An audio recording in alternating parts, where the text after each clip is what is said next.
This all began a few weeks ago when Jan read the gospel, and just before the washing of the feet on the Monday, Thursday experience, we heard her say, having loved them, Jesus loved them to the end. To me, the rest of the story in John is about that. Having loved them, Jesus loved them to the end. And we see again today what that looks like. And at times it looks ugly. You know, I grew up as a guy, I was a little boy in the 50s. And I grew up with good guys and bad guys. That's the way it was told to us all the time. I remember, I think it was 1955, when my dad had brought into us a new box. It was about so high, about this wide. It was a TV. RCA, lawn furniture, very attractive. And it had a little picture too that showed a remarkable fuzzy picture in black and white. But to us it was amazing, right? And I remember still the first television show I watched, The Lone Ranger, with a white high-ho silver. And the Lone Ranger, you may remember, wore this beautiful white hat. He'd ride his beautiful white horse through the west and all this dust, and his hat was always impeccably white.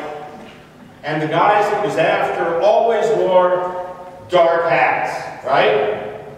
So we knew, good guy, white hat, bad guys, dark hats, right? It's the way the narrative was always told to us back in that day. And when we went to church, I had a Sunday school teacher who was great at doing this as well. Her name was Mrs. Emma Hines. She was, in my mind, an old farmer's wife, but she was a wonderful storyteller. She was the Cecil B. DeMille of flannel graph. Do you remember flannel graph? Some of you would remember this. Flannel graph was the high technology of teaching Bible stories back when I was a little boy. They would have painted backgrounds that were cloth, and they would purchase books of what amounted to the paper dolls that had all the characters in it. And in this particular story, there would be Jesus. He would be a handsome, beatific, friendly-looking figure, right? Always he was presented that way. And in this case, there would be Caiaphas, and there would be Pilate. They were swarthy men with evil in their eyes. Good guys and bad guys, we knew them well. That's the way it was always presented to me as I was growing up. The dividing this, they did an interesting thing in the pericopes this year. They divided what traditionally has been called the Passion of John into a couple of pieces. Remember, Mike started to tell the story last week about the trial of Jesus, and now it continues this week. And dividing it up, it made me begin to think a little bit more about these figures that I had seen in black and white for so long. And when I began to do it, I found them a little bit more complicated, a little bit more subtle than I thought they were when I grew up. Caiaphas maybe was a little bit more than this swarthy figure with evil in his eye. You know, this guy was in a difficult position. He was trying to keep the people of Israel safe from the Romans, an occupying force. He wanted to save the temple.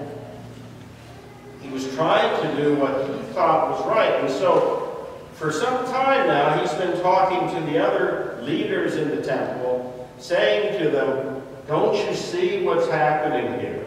If we don't do something, everyone is going to follow this Jesus. And as he becomes more popular, the Romans are going to come. And they're going to destroy the temple and our country. Isn't it better, said he, isn't it better that one man die for them instead of the whole country? I'm looking for the chocolate to fall from heaven.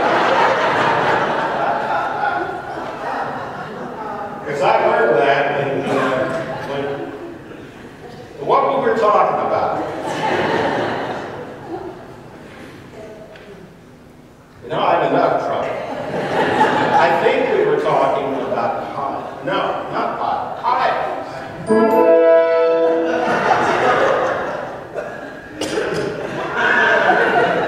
Lord, are you coming soon? We were talking about Caiaphas. And he had said, isn't it better that one man die rather than all the people be destroyed, the country be destroyed? Okay. But in order to do that, he began to compromise what he thought were very high principles, right? He was a very principled man. He tried to keep the law, tried to do what was right.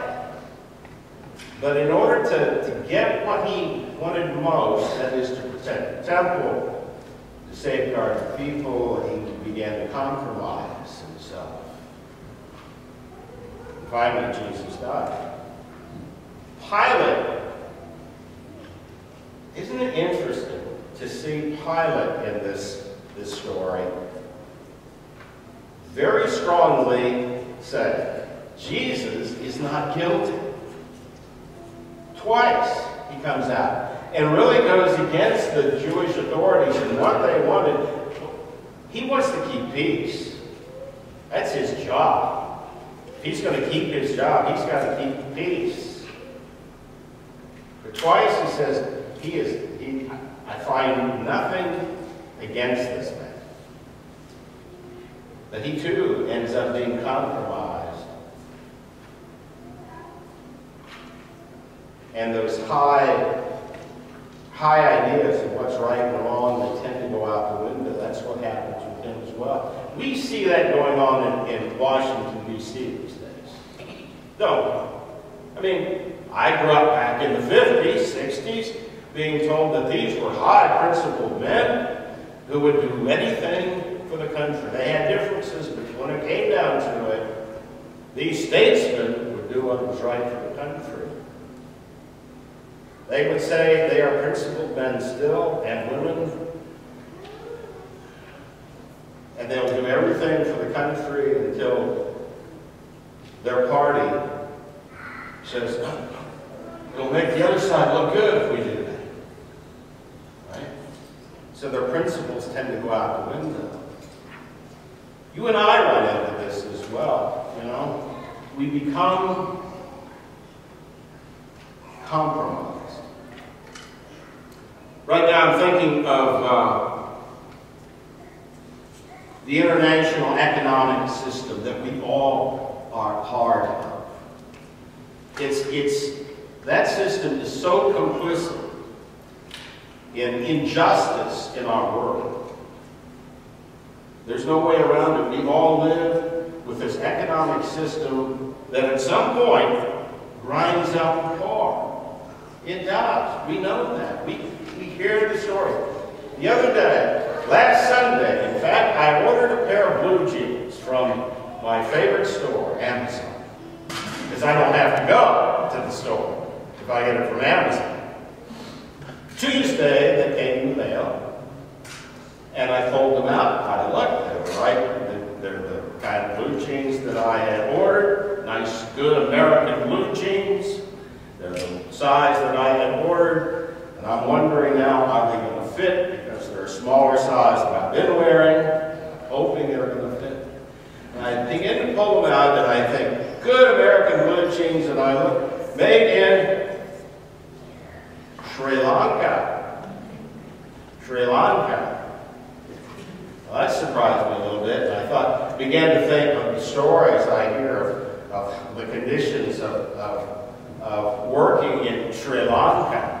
And, you know, I didn't feel quite as good about the blue jeans then. And there was even a split second, maybe less, that I thought about sending them back because they were from Sri Lanka. But then I really wanted to see if they would fit. So I pulled them out, and I thought I really should check to see if they fit. And I pulled them on, and son of a gun if they didn't fit. And then I thought, Sri Lanka, they fit good. I looked in the mirror, they look pretty good.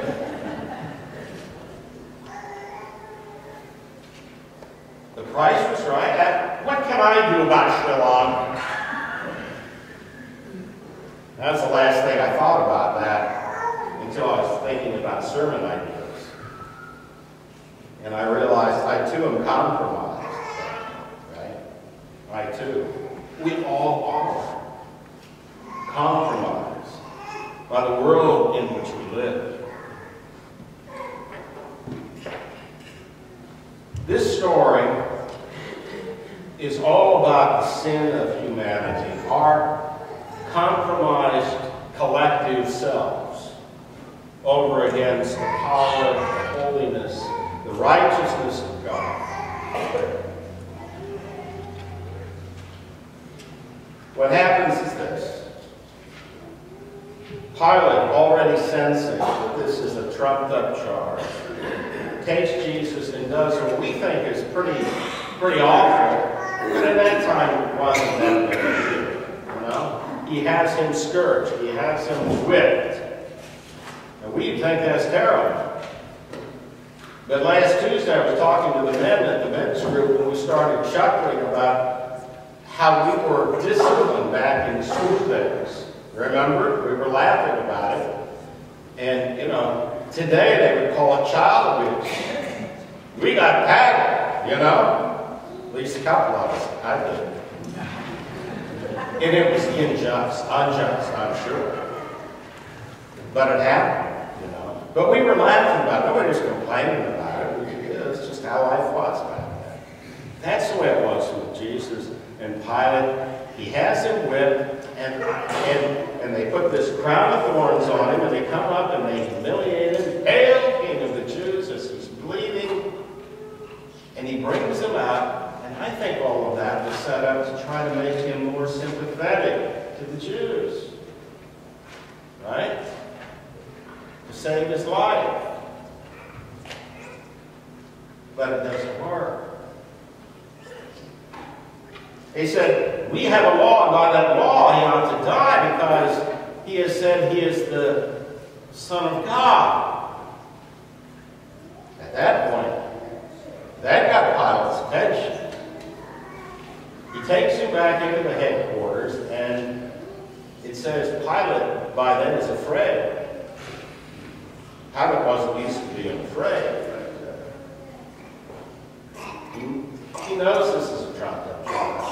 And now, Son of God, and he says to Jesus, where are you from? Interesting that he asked that question, because that's the question that's been asked over and over and over again in the Gospel of John. Where is Jesus from? A few weeks ago I preached about the story when Jesus cured the man born blind. Remember that story? And what did the authorities argue about back and forth? Where is Jesus from? Is he a sinner, or did he come from God? And they go back and forth. That's been the question from the beginning. Where are you from? This time Jesus doesn't respond. Pilate says, do you not understand? You won't answer me? Do you not understand that I have power over you? I can release you. I can have you crucified. And Jesus says, you wouldn't have any power over me if it had not been given to you from above.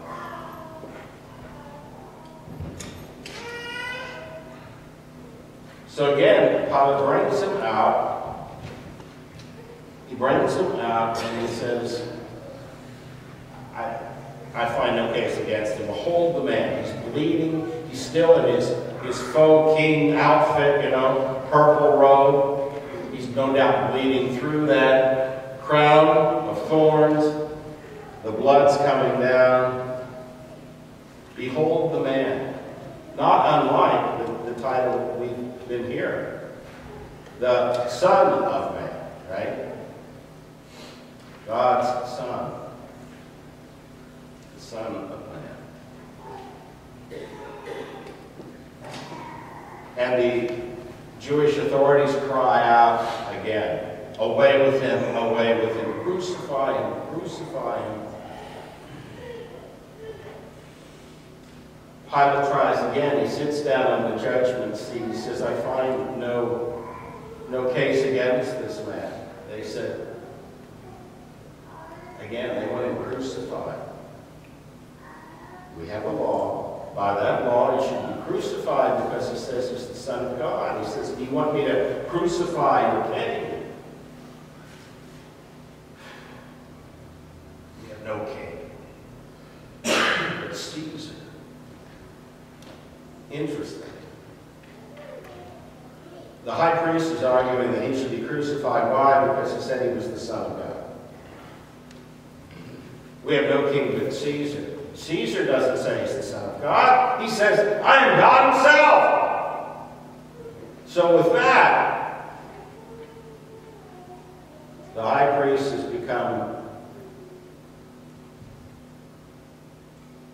completely compromised. Right? This high principled man has given up all of his high principles. Now he has broken the first commandment in order to get what he thinks is most important to him. Pilate, when they play the trump card for the Jews, if you release this man, you are no friend of Caesar's, he caves and gives Jesus up to be crucified. He too becomes completely compromised. Everyone in the story is completely compromised. In this church, we call it sin. We call it sin.